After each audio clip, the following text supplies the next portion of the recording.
Good morning students, how are you? I hope all are you fine. बेटा हम जो chapter number 4 start किया था, हम उसको आज कंटिन्यू कर रहे हैं। आगे हमारा लास्ट पैराग्राफ है, आज ये लेसन आपका कंप्लीट हो जाएगा। ठीक है बेटा, let's start now. Monitoring weather conditions, जो भी हमारे आसपास वेदर कंडीशंस हैं, हम उनको कैसे मॉनिटर कर सकते हैं, हम इस पैराग्राफ में आज ये पढ़ेंगे। It is important to know that weather refers to the state of atmosphere that includes its temperature, pressure and humidity for a specific place and for a short period of time. बेटा इसमें आपको weather और climate में difference भी बताया गया है। It's very important difference between weather and climate. Weather क्या होता है? वेदर का मतलब है किसी स्पेसिफिक प्लेस जैसे मूनक की ही बात कर लेते हैं।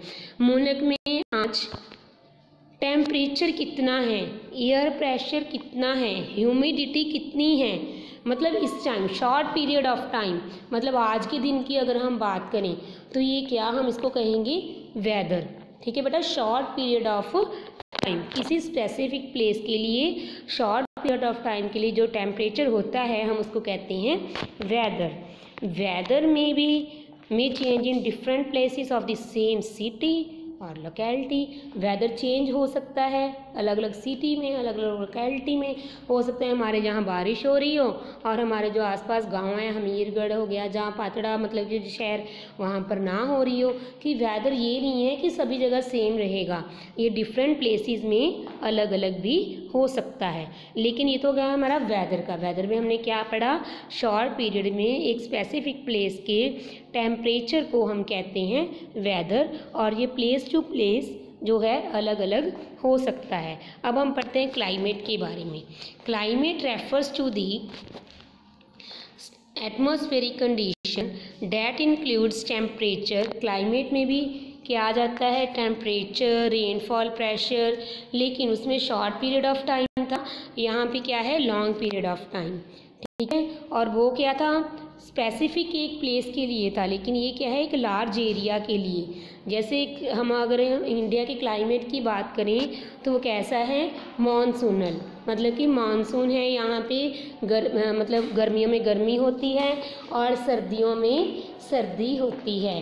ठीक है बेटा, ये था हमारा वेदर और क्लाइमेट, इसमें difference. It is important for us to know the daily temperature and pressure conditions of the place where we live. ठीक है, अब जब हम जहाँ रह रहे हैं, हमें क्या था? हमें वहाँ का दिल्ली का टेम्परेचर भी हमारे लिए जानना बहुत इम्पॉर्टेंट है, एंड प्रेशर कंडीशन भी, कि जहाँ पर हम रह रहे हैं। और further when we travel to any distant place, और अगर हमने कहीं घूमने जाना है तो हमें we should know these variables to prepare our selves for a particular weather condition.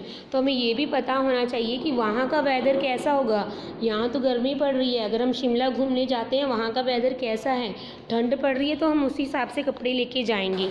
For our benefit the weather reports are given daily in newspapers, radio and television. हमारे बेनिफिट के लिए जो वेदर रिपोर्ट्स हैं daily to daily newspaper में भी दी जाती हैं कि आज का वेदर ये होगा, रेडियो में भी की जाती हैं और टेलीविज़न में भी।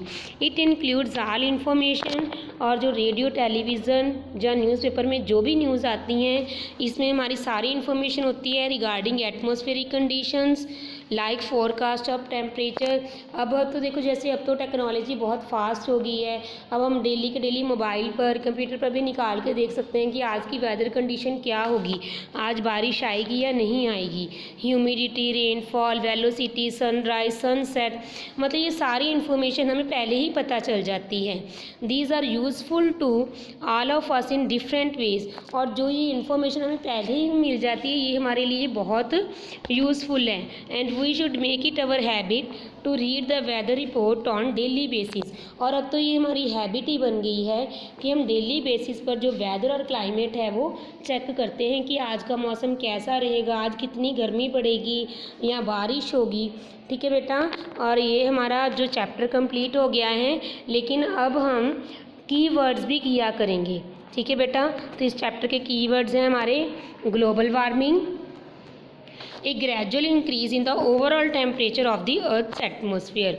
जब अर्थ की एटमोसफियर का ओवरऑल टेम्परेचर है वो इंक्रीज हो जाता है, बढ़ जाता है, उसको हम कहते हैं ग्लोबल वार्मिंग। और ह्यूमिडिटी क्या होती है? Amount of water vapours in the atmosphere. Atmosphere में अगर वाटर वेपर्स हैं उसको हम कहते हैं humidity. Monsoon, seasonal reversal of the wind direction according to the change in season, कि जैसे ही सीज़न में चेंज आता है वैसे ही मानसून की जो डायरेक्शन है वो रिवर्स मतलब उल्टी हो जाती है, उसको हम कहते हैं मानसून।